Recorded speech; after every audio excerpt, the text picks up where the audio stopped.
One of the strongest earthquakes in Texas history was felt in parts of North Texas today. The magnitude 5.1 earthquake was centered in the town of Hermleigh, that's west of Abilene. Happened about 9:30 this morning. The earthquake was just the latest in a series over the last few days. Fox 4's Amelia Jones went to an expert to find out more on what we've all been experiencing. Amelia.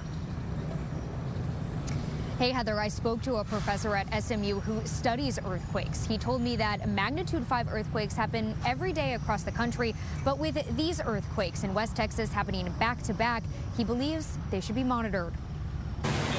For the second day in a row, people from West Texas to Dallas felt the shake of an earthquake around 9:30 Friday morning.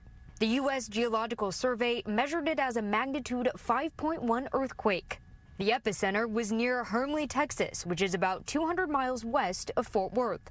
This is the same area where a smaller magnitude 2.5 earthquake hit on Thursday and a magnitude 4.9 earthquake hit on Monday. Well, there have been magnitude 5s in West Texas over the last several years. Brian Stump is a professor at Southern Methodist University who studies earthquakes. He wasn't surprised that people in Dallas felt a rumble on Friday morning. They're like when you drop a rock in a pond, you watch that wave and it gets smaller and smaller and smaller and smaller the further it propagates away.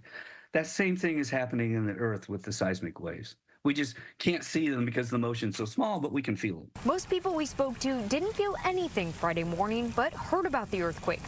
One woman told us she felt a shake on Thursday from her Dallas residence. I just felt vibration, and at first I thought I was the one shaking, actually. Abby Pager grew up in California. She says earthquakes out west are more of a rolling sensation.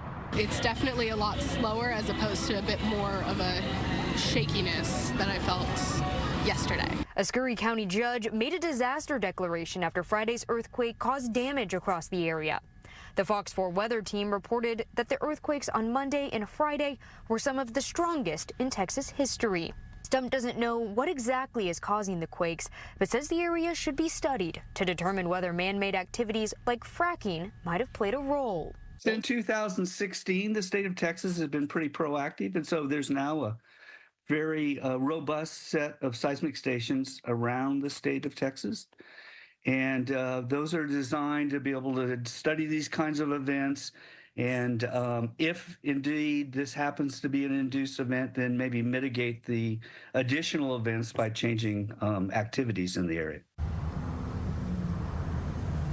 Over the past week, the U.S. Geological Survey recorded 86 earthquakes in the West Texas counties of Scurry and Fisher. Right now, the Texas Department of Emergency Management is out there monitoring the damage. Heather, back to you. All right, Amelia Jones, thank you.